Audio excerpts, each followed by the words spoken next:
y ubique el capítulo 12, Romanos capítulo 12.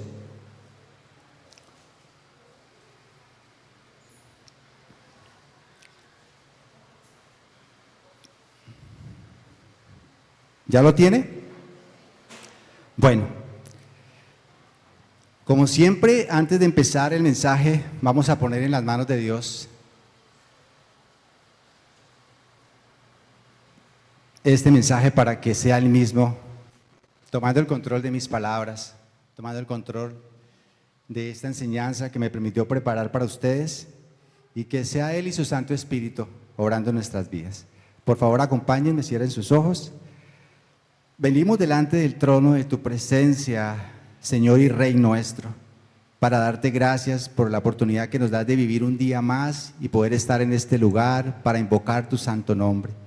Te doy gracias, Señor, porque en esta iglesia nunca hemos confiado en la elocuencia de un hombre, ni en la preparación, ni en la capacidad humana, ni en los rudimentos humanos para poder persuadir las conciencias de las personas, sino solamente en el poder de tu Santo Espíritu, a través de la predicación fiel de tu santa palabra. Y todo esto lo hacemos siempre con la motivación de darte la gloria y la honra a ti, Señor. Gracias por darme el privilegio de estar aquí frente a estas personas, Señor.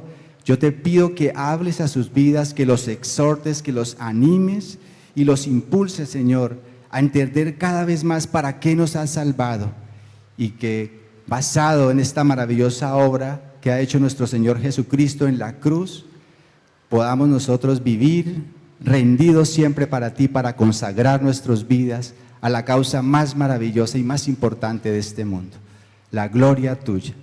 Te lo pedimos, Señor, en los méritos preciosos de ese gran Señor y Salvador Jesucristo. Amén.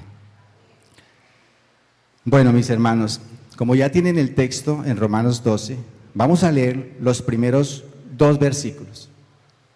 Acompáñenme, por favor, dice así: así que, hermanos, os ruego por las misericordias de Dios que presentéis vuestros cuerpos en sacrificio vivo, santo, agradable a Dios, que es vuestro culto racional. No os conforméis a este siglo, sino transformaos por medio de la renovación de vuestro entendimiento, para que comprobéis cuál sea la buena voluntad de Dios, agradable y perfecta. Amén. Bueno, mis hermanos, para efectos de esta enseñanza he dividido este pasaje en 3 puntos. El primero, las misericordias de Dios, nuestra gran motivación. Eso está en el versículo 1, en la parte A. El segundo, consagrando todo nuestro cuerpo a Dios. Eso se encuentra en el versículo 1, en la parte B. Y el tercero, la necesidad de renovar nuestra mente para este objetivo. Pero antes de entrar de lleno al texto, me gustaría hacer una pequeña introducción de lo que Pablo ha venido diciendo previamente en los anteriores 11 capítulos, porque es importante que entendamos de dónde surgen esta exhortación de Pablo a nosotros, los que somos hijos de Dios. En este precioso tratado teológico, como lo es la carta a los romanos, el apóstol nos ha venido enseñando profundas verdades para que conozcamos cuál es el fundamento de nuestra fe, cuál es la médula de nuestra vida cristiana, cuál es la razón por la cual estamos hoy en este lugar, para que podamos respondernos a nosotros mismos: ¿por qué soy cristiano? ¿Quién yo era antes de serlo? ¿Quién soy ahora después de haber nacido de nuevo? Y en consecuencia, ¿cómo debo vivir mi vida ahora que he sido constituido una nueva criatura? En el capítulo 1, desde el capítulo 1, versículo 18, hasta el capítulo 3, versículo 20, Él nos muestra de una manera contundente cuál era la terrible condición en la que nosotros nos encontrábamos antes de conocer al Señor, que fue lo que el pastor Oscar Mauricio semanas atrás nos enseñó cuando trató el tema de la total depravación del hombre, si ustedes lo recuerdan. Y es por eso que Pablo termina dando un veredicto contundente y fulminante en el capítulo 3, versículo 10. Fuimos declarados totalmente culpables ante el tribunal de Dios.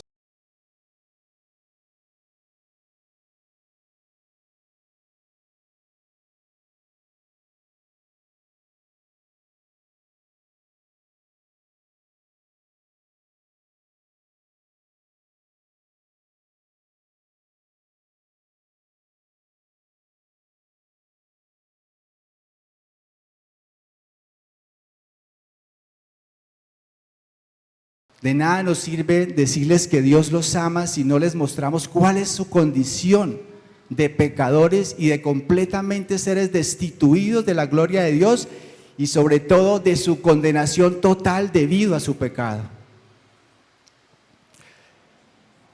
Y es por eso precisamente que Pablo empieza dándonos este veredicto. Pero luego desde el capítulo 3, versículo 21 hasta el capítulo 5, Pablo se propone demostrar la maravillosa obra de Cristo a nuestro favor, al pagar el precio por esa sentencia que había sobre nosotros y que fue completamente pagada con su muerte y su resurrección. Pero además, en los capítulos 6, 7 y 8, nos muestra la obra de santificación progresiva que está llevando el Espíritu Santo en nuestras vidas, que ahora mora en nosotros, en nuestro interior, con el fin de llevarnos a entender toda esta maravillosa obra y a conformarnos a la imagen de nuestro Señor Jesucristo. Pero como si esto fuera poco, desde el capítulo 9 hasta el capítulo 11, nos enseñó que toda esta magistral obra fue hecha desde antes de la fundación del mundo, por el puro afecto de su voluntad y sin ningún tipo de mérito de parte nuestra. Y después de toda esta explicación de su infinita gracia y de toda la misericordia para con nosotros sus escogidos, el apóstol hace esta exhortación que acabamos de leer. Entonces vamos y empecemos con el primer punto. Las misericordias de Dios, nuestra gran motivación. Vamos al texto, mis hermanos. Dice así: así que, hermanos, os ruego por las misericordias de Dios que presentéis vuestros cuerpos en sacrificio vivo, santo, agradable a Dios, que es vuestro culto racional. Este texto empieza con la expresión así que. Este es un conector que une todo lo anteriormente dicho con la sección que viene a continuación. Podríamos también decir algo como por tanto, debido a lo anterior, debido a todas las cosas que les he venido enseñando, entonces, y es donde el apóstol hace la súplica. Les ruego, les suplico por todas esas inmensas misericordias que Dios ha tenido para con ustedes. Y aquí es pertinente recordar que la palabra misericordia está compuesta por dos términos. En su etimología en el latín, uno de ellos es misere, de donde se viene la palabra miseria, y la otra es cordis o cardía, de donde se extracta la palabra cardíaco. En otras palabras, esto traduciría algo así como el corazón en la miseria, o en otras palabras, el corazón de Dios fue movido a compasión por causa de nuestra miseria. Y es por eso que Pablo se toma 11 capítulos para enseñarnos de una manera detallada esas abundantes misericordias, porque es solo después de entender lo que Dios ha hecho en nuestras vidas que podemos apreciar su infinito amor, de tal manera que podamos responder en consecuencia al mismo, precisamente porque las misericordias de Dios son ese combustible que hace posible que funcione todo el engranaje de nuestra vida práctica de fe. Las misericordias de Dios son lo que nos impulsan a vivir nuestra vida cristiana día a día. Las misericordias de Dios son el motivo más importante que nos llevan a amar a Dios y a servirle con todo el corazón. Tristemente, hermanos, muchos creyentes, al no tener un correcto entendimiento de esta verdad, y en muchos casos debido a una mala teología, porque han sido mal adoctrinados en sus iglesias, siguen a Dios por otras motivaciones. Una de ellas es el temor. Siguen a Dios por temor, y por temor a ser castigados por Dios y por temor a perder sus bendiciones, a perder su salvación o por temor a perder el favor de Dios, viven sus vidas cristianas. En el otro extremo también se encuentran aquellos que los impulsa a obedecer a Dios, son los beneficios y los premios que pueden recibir de Dios. Ellos son las personas que ofrendan porque su motivación es ser prosperados económicamente. O aquellos que se congregan y van a la iglesia para que puedan contar con el favor de Dios sobre sus vidas. O aquellos que leen la palabra, oran y hacen un devocional porque lo ven como una fórmula que hará que Dios bendiga sus vidas y sus acciones y actividades durante esa semana. Y además les garantiza que Dios saque adelante todos sus planes. Pero mis hermanos, estas dos actitudes son totalmente erróneas. Yo no sirvo a Dios para que Él me bendiga y para tener su favor, sino que hago lo que hago y le sirvo y lo glorifico porque ya he recibido su favor, porque ya ese favor está sobre mi vida. Es por eso que solo aquellos que verdaderamente han experimentado las misericordias de Dios en su vida pueden experimentar esta consagración.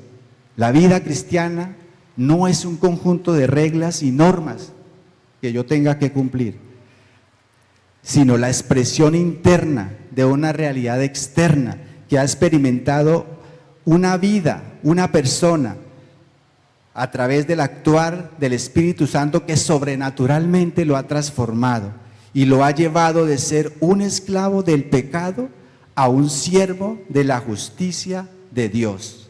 En Romanos 6:18, la palabra de Dios dice: y libertados del pecado, vinisteis a ser siervos de la justicia. Y por eso es que un verdadero hijo de Dios, arraigado en nuestra profunda convicción y por amor y gratitud a su Señor, desea vivir, escúcheme, él desea vivir una vida consagrada y rendida a aquel que lo transformó. Esas misericordias lo convierten en un adorador, lo llevan a vivir un estilo de vida de alabanza a Dios. Las misericordias de Dios son el mayor motivante que un hijo de Dios tiene para amar a su Señor, y por eso lo voy a ilustrar con una historia muy breve. En cierta ocasión, un príncipe de Europa, perteneciente a una monarquía centenaria de las que aún están vigentes, hizo una visita oficial al estado de Colombia con el fin de visitar algunas zonas marginales de la ciudad de Bogotá, donde se ubica la población indigente. Esto lo hizo en aras de hacer una donación millonaria para que se pudiera atender esta población. Durante ese recorrido por esta zona, el príncipe observó a una mujer como de unos 20 años, echada en el piso, vestida de harapos y completamente alienada de la realidad por el consumo de droga. Extrañamente se acercó donde ella, quien prácticamente estaba inconsciente. El príncipe dijo a sus servidores que la tomaran y la llevaran con él. Ante el asombro de ellos, que debido al terrible olor que esta mujer expelía, no podían creer todavía que este hombre tan importante, tan distinguido y tan poderoso se rebajara a hacer esta denigrante acción. Sin embargo, se hizo tal como el príncipe lo había ordenado y la llevaron junto con la comisión que la acompañaba. Este mandó que la bañaran, la arreglaran y le cambiaran sus ropas. Además, envió a llamar a personas especializadas en el cabello y en las uñas para que se encargaran de ello. Durante semanas y meses estuvo cuidándola y llamó a los mejores expertos en desintoxicación para que le hicieran un tratamiento y la pudieran sacar completamente de esos vicios. Después de mucho tiempo, finalmente esta mujer estaba totalmente restaurada y transformada. Después de mucho tiempo, y para sorpresa de la familia del príncipe y de todos los que lo conocían, este decide casarse con esta mujer, hacerla su esposa y por supuesto heredera de ese gran reino que le pertenecía. Cuenta la historia que desde entonces esta mujer vivía solamente para agradar, amar y servir a su esposo. Ella no tenía otro motivo para vivir más que este. Hermanos, y aunque esta historia se acerca un poco a la realidad de lo que ahora nosotros somos, porque de alguna manera representa lo que el Señor Jesucristo ha hecho por nosotros, no se puede comparar, porque en la vida real este príncipe no dio su vida por esta mujer. Nosotros somos aún más privilegiados porque las misericordias de Dios que Él ha derramado sobre nosotros son inmensamente mayores. Y esto, mis hermanos, nos debe llevar precisamente a evaluar cuál es la motivación de nuestra vida y cuál debe ser aquello que nos debe impulsar a vivir nuestra vida cristiana, y son esas inmensas e infinitas misericordias de Dios. Vamos, hermanos, al segundo punto: consagrando todo nuestro cuerpo a Dios. Consagrando todo nuestro cuerpo a Dios. Eso lo encontramos en el versículo 1, parte B. Así que, hermanos, os ruego por las misericordias de Dios que presentéis vuestros cuerpos en sacrificio santo, agradable a Dios, que es vuestro culto racional. Vemos aquí al apóstol Pablo que suplica, él implora, él ruega por esas misericordias que Dios ha tenido para con nosotros, que ahora presentemos nuestros cuerpos en sacrificio vivo, santo y agradable a Dios. Pero miren cómo lo expresa. Dice a continuación que es vuestro culto racional. Es vuestro culto racional. Y la palabra racional es la palabra griega lógicos, con K, de donde viene la palabra lógico. Y lo que nos está queriendo decir el apóstol es que toda otra respuesta de parte nuestra a la monumental obra de Dios a nuestro favor es totalmente irracional, absurda, ilógica y no tiene ningún sentido. Nosotros debemos presentar nuestros cuerpos a Dios como una resolución, como los levitas llevaban ese sacrificio para presentarlo delante de Dios. Ahora, Pablo dice que ya no vamos a presentar ese tipo de sacrificio, de eso no se trata, sino que ahora nuestra propia vida, nuestro propio cuerpo, ahora todos nuestros miembros son ese sacrificio aceptable que presentamos a Dios. Todo lo que yo tengo, hermanos, todo lo que yo soy, todo lo que hago, debo presentarlo delante de Dios como un acto de adoración. Por eso dice el apóstol que ese es el verdadero culto, que presentemos nuestros cuerpos enteramente con el propósito de glorificar a Dios. La adoración en el Nuevo Testamento no consiste en hacer algo en un lugar determinado o en hacer una acción determinada, no. Por eso necesitamos tener un entendimiento más claro de lo que significa ser cristiano.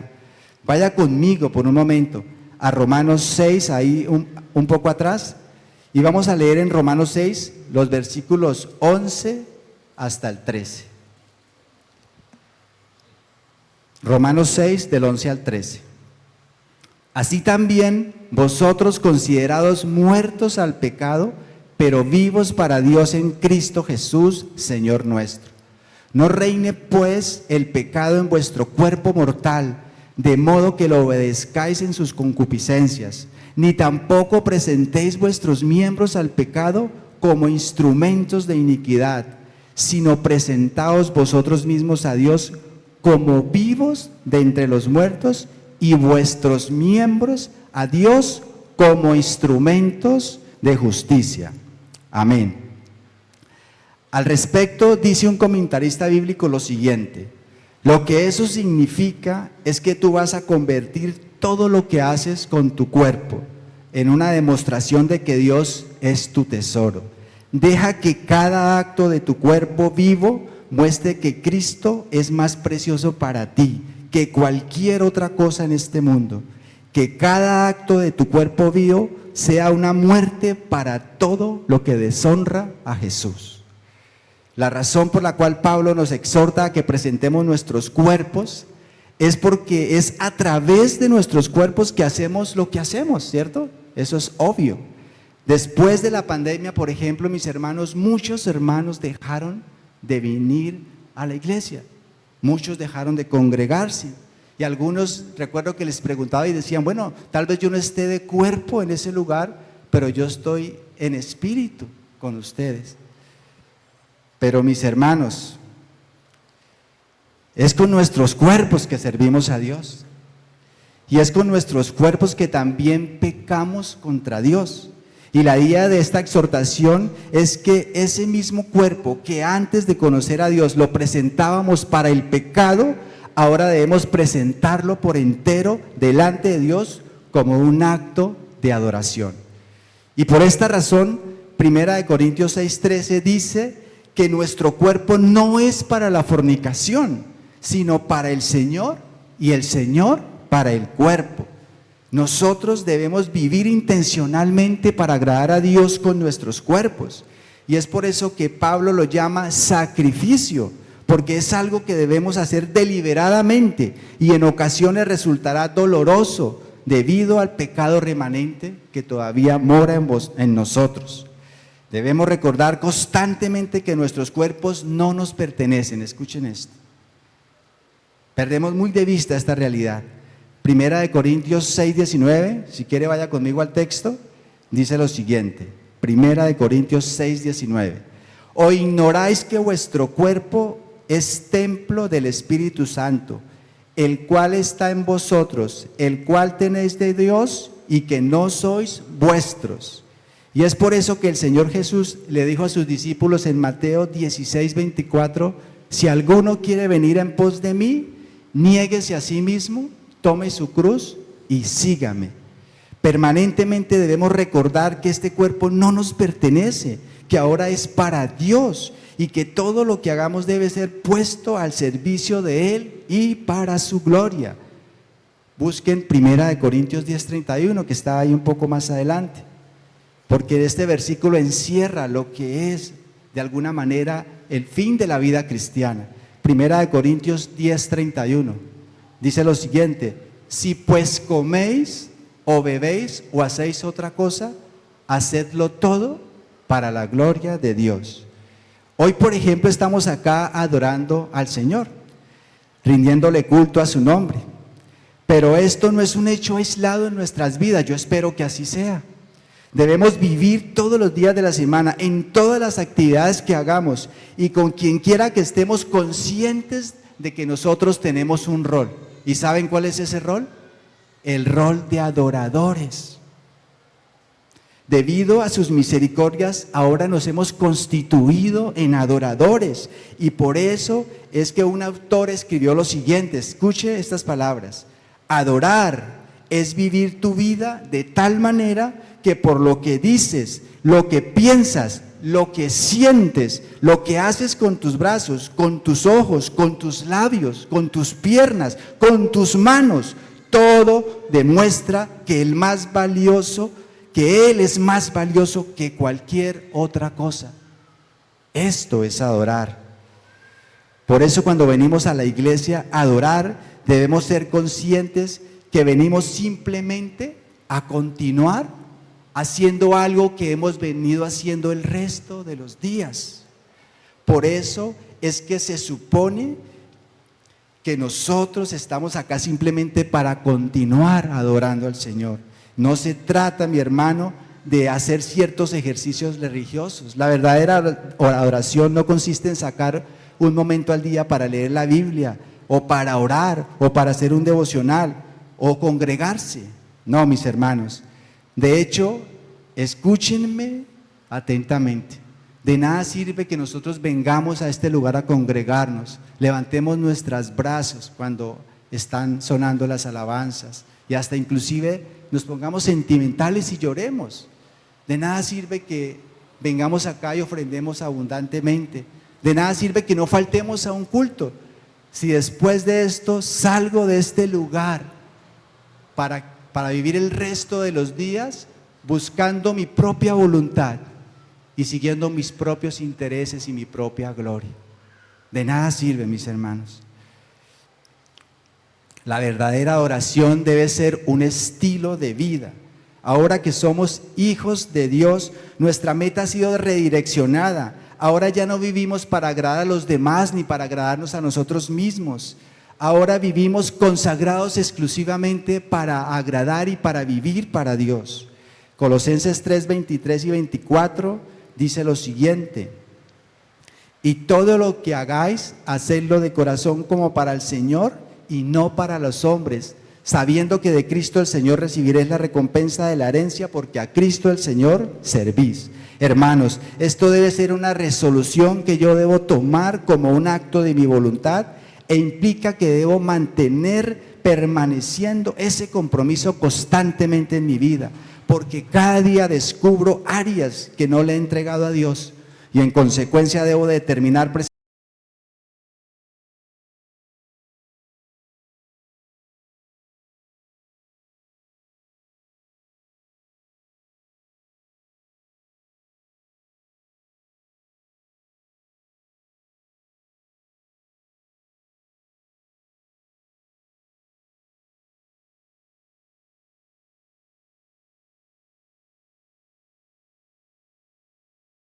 pero Dios nos da nuestro cuerpo para que hagamos visible la belleza de Cristo en el mundo en el que vivimos.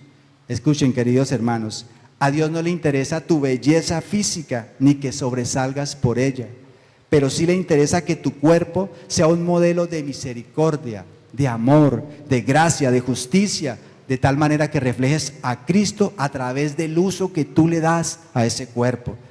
A la luz de las misericordias de Dios, tú puedes decirle no al pecado y vencer la tentación. Gálatas 5:16, el apóstol Pablo dice: digo pues, andad en el Espíritu y no satisfagáis las obras de la carne. Pero tienes que prepararte para ello. Tenemos que hacer un compromiso específico como lo hizo Job. Job 31:1, si quieren no lo busque, yo se lo leo, dice lo siguiente: hice pacto con mis ojos. ¿Cómo había yo de mirar a una virgen? Job hizo una resolución con uno de sus miembros, con sus ojos. ¿Ha hecho usted esta resolución también con sus ojos, mi hermano? También vemos el ejemplo de Daniel. Si quiere vaya conmigo a Daniel 1:8, leemos brevemente ese texto. Daniel 1, versículo 8.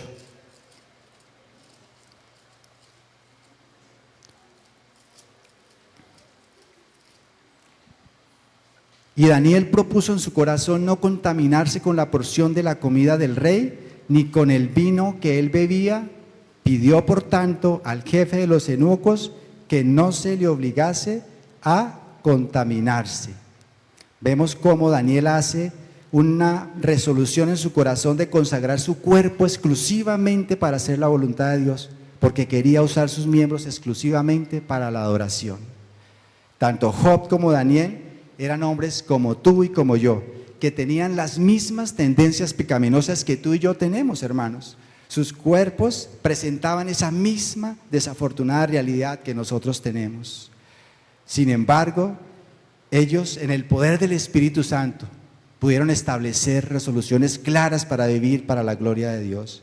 Y es por eso que Pablo dice en la parte final del versículo 1 que es vuestro culto racional. La palabra culto se traduce de la palabra latría, de donde sacamos idolatría, que es culto o adoración a los ídolos. Y el único que merece ese culto o adoración es Él. Cuando entendemos y valoramos todo lo que Dios ha hecho por nosotros, entonces eso es la única cosa racional que podemos hacer para corresponderle. Porque puede venir un mal pensamiento, un deseo de hacer algo pecaminoso, pero en ese momento debo cortar y no debo dar lugar a contemplarlo. Pienso en otra cosa. Pienso en las maravillosas misericordias de Dios. Oro y dejo que el Espíritu Santo me lleve a continuar en esa acción de adoración. Esto nos lleva al tercer punto: la necesidad de renovar nuestra mente para este objetivo. Hermanos, todo esto que he venido diciendo solamente va a ser posible si nosotros ponemos en práctica estas dos directrices que a continuación Pablo nos da. No os conforméis a este siglo. Lo que el apóstol nos está diciendo es que no se amolden a este mundo, no sigan este sistema de valores que se opone radicalmente a Dios. Recordemos que el mundo tiene un príncipe, alguien que lo rige, alguien que lo direcciona. Primera de Juan 5:19 dice: sabemos que somos de Dios y el mundo entero está bajo el maligno.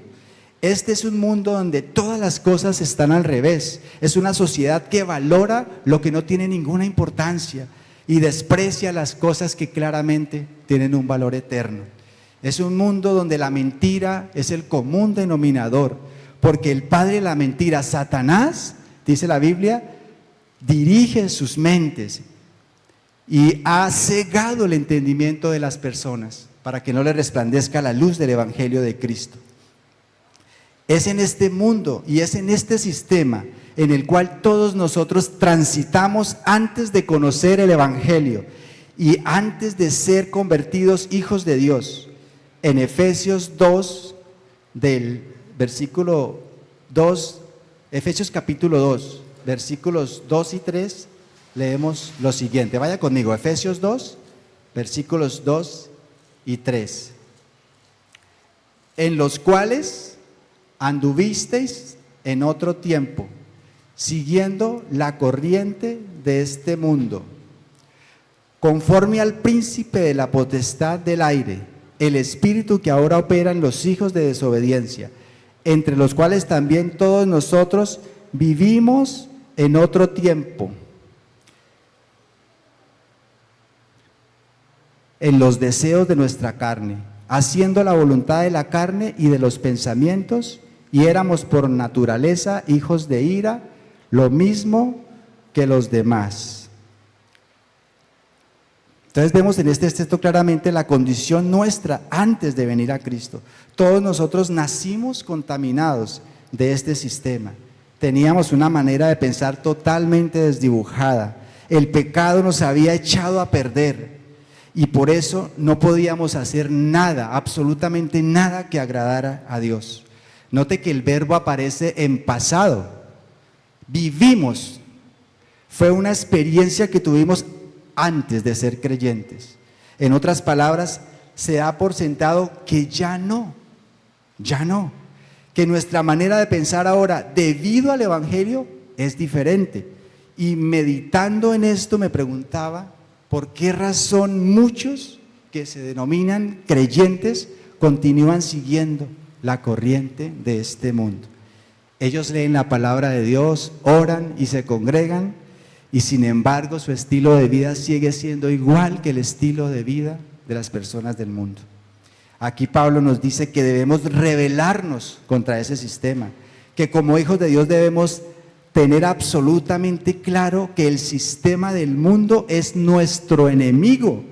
Y es por eso que el apóstol Juan en su primera carta, capítulo 2, versículo 15, dice lo siguiente: no améis al mundo ni las cosas que están en el mundo. Si alguno ama al mundo, el amor del Padre no está en él. Y esta es una declaración contundente que no nos deja ninguna alternativa a nosotros como seguidores de Cristo. Dice el texto: si alguno ama al mundo, el amor del Padre no está en él. Si alguien piensa que puede ser discípulo de Cristo y a la vez disfrutar de lo mejor de este mundo, escuchen hermanos, entonces me temo que aún no ha entendido el Evangelio.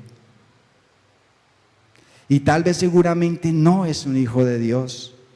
Y si este texto no es suficiente para usted que me escucha, para que tenga claridad sobre esta verdad, acompáñeme a Santiago 4:4. Dice este texto, Santiago 4:4: oh almas adúlteras, ¿no sabéis que la amistad del mundo es enemistad contra Dios? Cualquiera pues que quiera ser amigo del mundo se constituye enemigo de Dios. La palabra de Dios no anda con rodeos, hermanos. No pienses ni por un segundo que vas a disfrutar de las riquezas de Cristo y que te estás dirigiendo a la Canaán celestial y a la vez estás pretendiendo disfrutar de lo mejor de este mundo. No te engañes, hermano. Y es precisamente por esto que el apóstol Pablo nos recuerda que somos totalmente diferentes a las personas del mundo. El Señor Jesucristo dijo en su oración sacerdotal en Juan 17, no son del mundo, como tampoco yo soy del mundo. Debido a las misericordias de Dios y a esa nueva naturaleza que ahora tenemos, nuestras prioridades han sido totalmente cambiadas. Por eso Pablo dice que nos transformemos por medio de la renovación de nuestro entendimiento. La palabra transformaos es la palabra griega metamorfeo, de donde viene la palabra metamorfosis, que habla de un cambio esencial y sustancial de forma. El ejemplo más conocido para todos es el de la oruga, que se termina convirtiendo en una hermosa mariposa. Y es una ilustración muy precisa de los creyentes. Antes de conocer a Cristo éramos simplemente unos gusanos, pero por la gracia de Dios y por sus incontables misericordias, ahora somos sacerdotes y reyes gracias a esa bendita obra. Ahora, esta palabra metamorfeo es interesante que aparece en un imperativo pasivo, y es extraño, porque es como si Dios nos estuviera ordenando algo en lo cual somos totalmente pasivos o incapaces de hacer. Por eso la mejor manera de traducirla es déjate transformar. Es algo que nosotros no podemos hacer por nuestro propio esfuerzo. No se trata simplemente de cambiar nuestra conducta, pero más bien debemos dejar que la luz del Evangelio alumbre nuestro entendimiento, instalando en nuestras mentes una nueva manera de pensar, un nuevo sistema de valores. Debemos dejar que el Evangelio transforme completamente nuestra manera de ver la vida, y eso lo logramos al contemplar la hermosura de Jesús expresada a través de las Sagradas Escrituras. Quiero que vaya por un momento conmigo a 2 de Corintios, capítulo 3. 2 de Corintios, capítulo 3. Y vamos a leer el versículo 18. 2 de Corintios 3, 18. Por tanto, nosotros todos, mirando a cara descubierta, como en un espejo, la gloria del Señor, somos transformados de gloria en gloria en la misma imagen, como por el Espíritu del Señor. No estamos hablando solamente de recibir información. Noten esto, hermanos, no es solo tener un conocimiento, no es saber que esto está mal y que esto está bien. No se trata de eso. Estamos hablando de permitir que el Evangelio transforme de una manera radical nuestra manera de pensar, de contemplar la vida. Y eso lo hacemos a través de vernos en la magnificencia de Cristo. Pero, ¿cómo sucede esto? Sería la pregunta.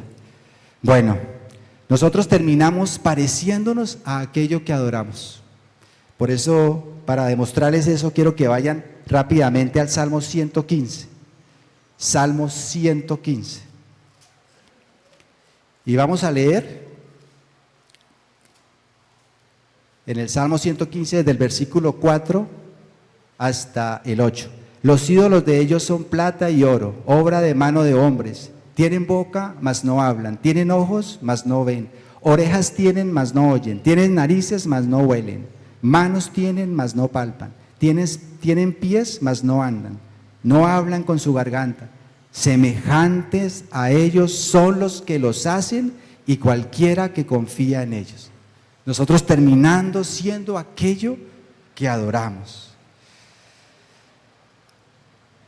Yo termino pareciéndome a eso que adoro. Por eso Proverbios 13:20 dice, el que anda con sabios, sabio será. Mas el que se junta con necios será quebrantado, seguirá siendo un necio. Por ahí dice el dicho popular, dime con quién andas y te diré quién eres. La palabra de Dios también dice en Romanos 10:17 que la fe viene por el oír y el oír la palabra de Dios. ¿Quieres ser un hombre de fe? ¿Quieres ser una mujer de fe? Ya sabes qué tienes que hacer. Entre más pases tiempo con Cristo y con su palabra, más te parecerás a Él, más valorarás su precioso y majestuoso ser, más desearás imitar su carácter y empezarás a ver las demás cosas como completamente insignificantes y despreciables comparadas con Él. Y es por eso que el apóstol Pablo en Filipenses 3, 7 y 8 dijo: pero cuantas cosas eran para mí ganancias, las he estimado como pérdida por amor de Cristo. Y ciertamente aún estimo todas las cosas como pérdida por la excelencia del conocimiento de Cristo Jesús mi Señor, por amor del cual lo he perdido todo y lo tengo por basura. El autor lo expresa, un autor bíblico lo expresa de esta manera: en la medida en que la grandeza del Evangelio comienza a expandir nuestras mentes, en la medida en que llegamos a conocer al Hijo de Dios en las Escrituras y por el Espíritu de Dios, un proceso de cambio toma lugar en nuestros pensamientos, en nuestros sentimientos, en nuestros deseos y en nuestro vivir. La palabra de Dios y el Espíritu Santo operan juntos, transformándonos activa y poderosamente. Así sucede este cambio. Hermanos, escuchen lo que les voy a decir. Es entonces, y solo hasta entonces, cuando llegaremos a, como dice aquí el texto, vaya nuevamente a Romanos 12, la última parte dice: para que comprobéis cuál sea la voluntad de Dios, agradable y perfecta. Es solo hasta cuando hagamos lo anterior que vamos a comprobar, a verificar, a realmente entender que la voluntad de Dios es lo mejor, es buena, agradable y perfecta. Lamentablemente muchos cristianos, al no permitir esta obra de transformación por el descuido y por su negligencia en la búsqueda de la voluntad de Dios y por no pasar tiempo en intimidad con Él y con su santa palabra, viven vidas llenas de insatisfacción, de frustración y hasta de desdicha. Están tan enredados en los negocios de esta vida que no tienen tiempo para su Señor. Estas personas pasan la mayoría de su tiempo contemplando los ofrecimientos de este mundo y en consecuencia sus vidas se caracterizan por estar llenos de los afanes de la vida. Al igual que los incrédulos, sus metas son materiales, trabajan arduamente por mejorar sus condiciones económicas, por mejorar su estatus de vida, por vivir en un mejor lugar, por tener una mejor casa, por comprar un vehículo nuevo, y simplemente no tienen contentamiento ni paz ni gozo, porque han dejado de buscar al único que les puede brindar verdaderamente estas cosas y han creído la mentira de Satanás y de este mundo que les ha susurrado a sus oídos estas desafortunadas mentiras, en vez de seguir el consejo de la palabra de Dios. Hay un refrán popular, a propósito, hay un refrán popular: van al cielo y van llorando.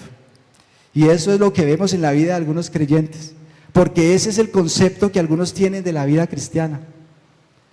Para ellos, la vida cristiana es una lucha permanente, casi que es una desgracia, pero esa desgracia durará poco. Al final nos espera la gloria, dicen ellos. Lo bueno está del otro lado, pero hermanos, esto es una mentira satánica, porque Jesucristo dijo en una ocasión que Él ha venido para darnos vida, y vida en abundancia, una vida que comenzamos a disfrutar aquí y ahora, claro, con luchas, tentaciones, con dificultades, pero que disfrutaremos en su plenitud cuando estemos en su presencia por los siglos de los siglos. Entonces la pregunta es: ¿por qué si eres hijos de Dios, por qué si tú eres hija de Dios no estás disfrutando de esa vida? Escuche atentamente estas palabras de un autor. Me tomé en esta preparación de este mensaje de incluir varios pensamientos que me parecieron muy convenientes. Este autor dice lo siguiente: cuando la mente es renovada por la palabra de Dios y comenzamos a valorar la gloria, la hermosura de Jesucristo por encima de todas las cosas y a encontrar nuestro máximo deleite en Él, no solo vamos a comprender cuál es la voluntad de Dios, qué es lo que Dios quiere para nosotros, sino que vamos a estar de acuerdo con Él en que eso es lo mejor para nosotros. Por eso Pablo dice: para que comprobéis. No es solo que sepamos que esa es la voluntad de Dios, sino que estemos absolutamente de acuerdo con Él, de que eso es lo mejor para nuestra vida. Ese es el estilo de vida que Dios quiere que vivamos como hijos de Dios, y no cualquier vida, hermanos. Saqué algunas aplicaciones prácticas para poder consolidar esta enseñanza. La primera es que debemos meditar a menudo en estas maravillosas misericordias que Dios ha derramado sobre nosotros. Hoy, en la cristiandad, se empieza a celebrar oficialmente la Semana Santa y todos saben lo que eso significa. Las personas asisten en romería a ciertos templos y la gente de alguna manera piensa en el sacrificio de Cristo. Recordamos ese evento tan maravilloso. La realidad es que la mayoría de personas ni siquiera entienden lo que sucedió en esa cruz. Se supone que nosotros como hijos de Dios deberíamos entender las implicaciones que el sacrificio maravilloso de Cristo ha traído a nuestras vidas. Amén. Porque esas implicaciones han cambiado nuestra vida. Debemos meditar más a menudo en esas misericordias, todo lo que al comienzo del sermón les estaba contando, todo lo que Dios ha hecho y que planeó desde antes de la fundación del mundo para traernos hasta este lugar donde ahora estamos. El eterno amor con que nos ha amado, el haber entregado a su Hijo para pagar el precio que nosotros no podíamos pagar, el habernos sellado con su Santo Espíritu, que ahora está trabajando constante y fielmente para lograr esa obra de transformación. Debemos a menudo meditar en todas estas cosas, hermano. Esto va a ser, como les decía, el motor que mueva nuestras vidas para que cada día nos levantemos con un motivo para vivir, independientemente de las cosas que nos pasen o que estemos enfrentando en nuestra vida. Lo segundo es que no es una opción, hermanos,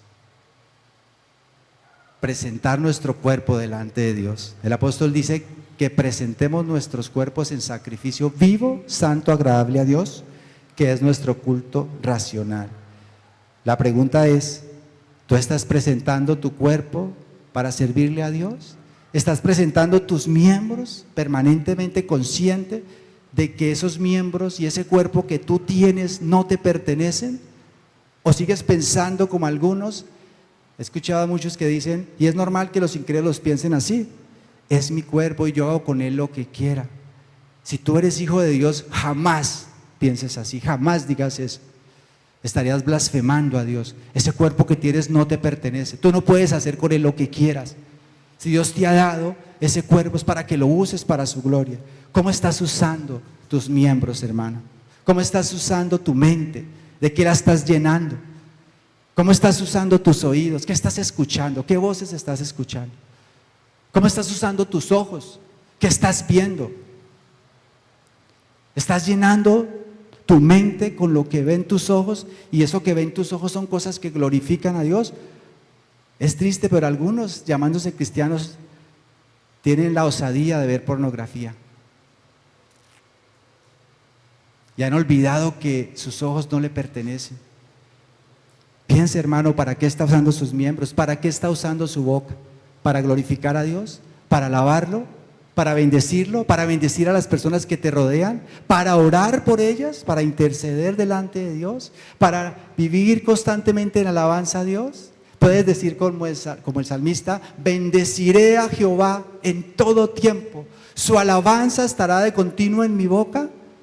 O al contrario, tu boca está llena de maldición, de amargura, de palabras corrompidas. ¿De qué estás usando? ¿Para qué estás usando tu boca? ¿Para qué estás usando todo tu cuerpo?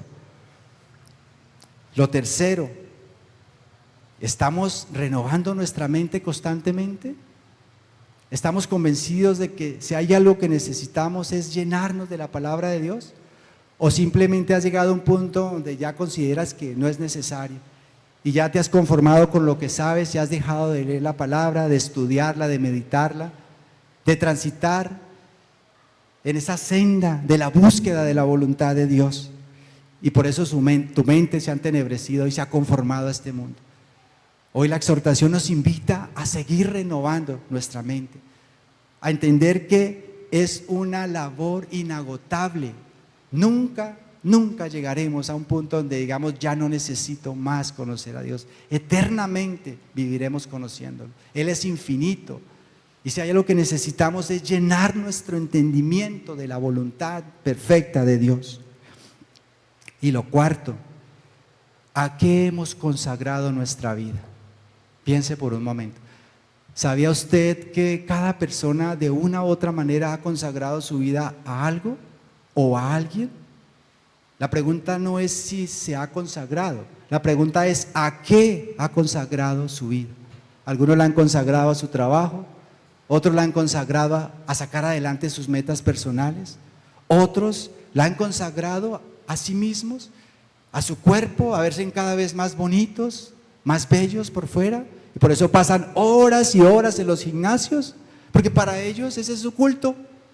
Otros la han consagrado a su pareja, a su esposo, a su esposa, a sus hijos. ¿A qué has consagrado tu vida? A algo la has consagrado. Pero hoy la palabra de Dios nos está hablando claramente. El único que merece esa consagración es nuestro Señor Jesucristo.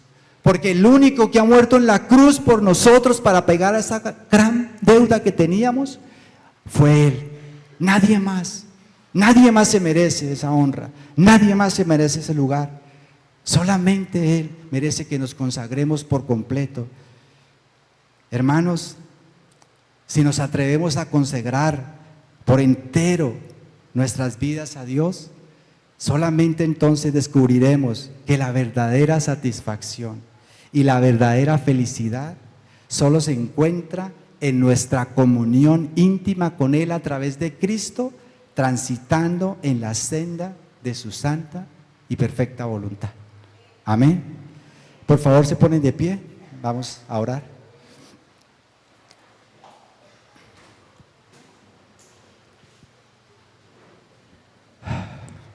Soberano Dios, estamos tan agradecidos por ti, por esa obra tan maravillosa que has hecho en nuestro favor. No podías haber hecho más, Señor. ¿Qué más podemos pedir de ti?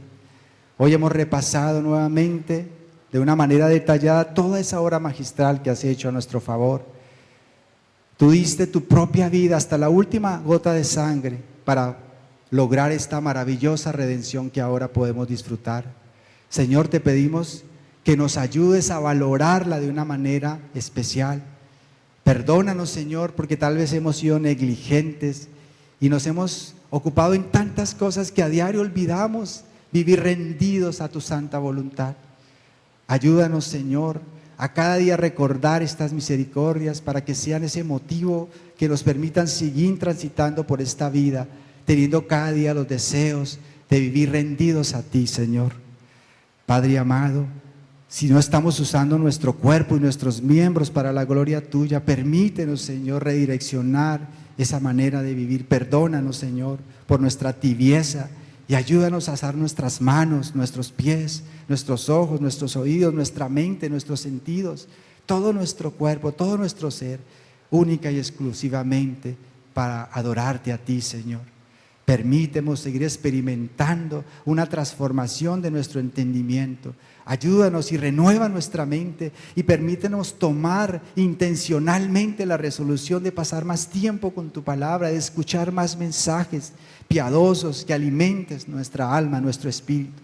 Ayúdanos, Señor, a estar rodeado de personas que nos permitan lograr este objetivo. Y, Señor, que sea un momento para tomar la decisión de tomar esa decisión de consagrar nuestras vidas delante de ti. Ayúdanos, Señor, a entender que no nos pertenecemos. Tu palabra dice: reconoced que Jehová es Dios. Él nos hizo y no nosotros a nosotros mismos. Oh Señor, si recordáramos esto todos los días, dejaríamos de pensar más en nosotros y pensaríamos más en ti. Dejaríamos de buscar nuestros propios intereses y buscaríamos los intereses de tu reino. Ayúdanos, Señor, a atender esta súplica del apóstol Pablo, que nos ruega que presentemos nuestros cuerpos en sacrificio vivo, santo, agradable a Dios. Que hoy hayas hablado a mis hermanos, te lo pido, Señor, y que pongas en nosotros ese sentir y ese deseo de vivir para la gloria tuya, porque para eso es que nos has salvado, Señor. Gracias, Dios, por esta exhortación y encomendamos en tus manos este resto de día, que ojalá podamos usar nuestra vida para durante el transcurso de este día darte la gloria debido a tu nombre, Señor. Nos despedimos agradecidos contigo en ese maravilloso nombre del Señor Jesucristo, en el cual oramos y elevamos esta preciosa plegaria para que tú nos permitas vivir conforme a tu santa voluntad. Te lo pedimos, Señor, con acción de gracias en Cristo Jesús. Amén y amén.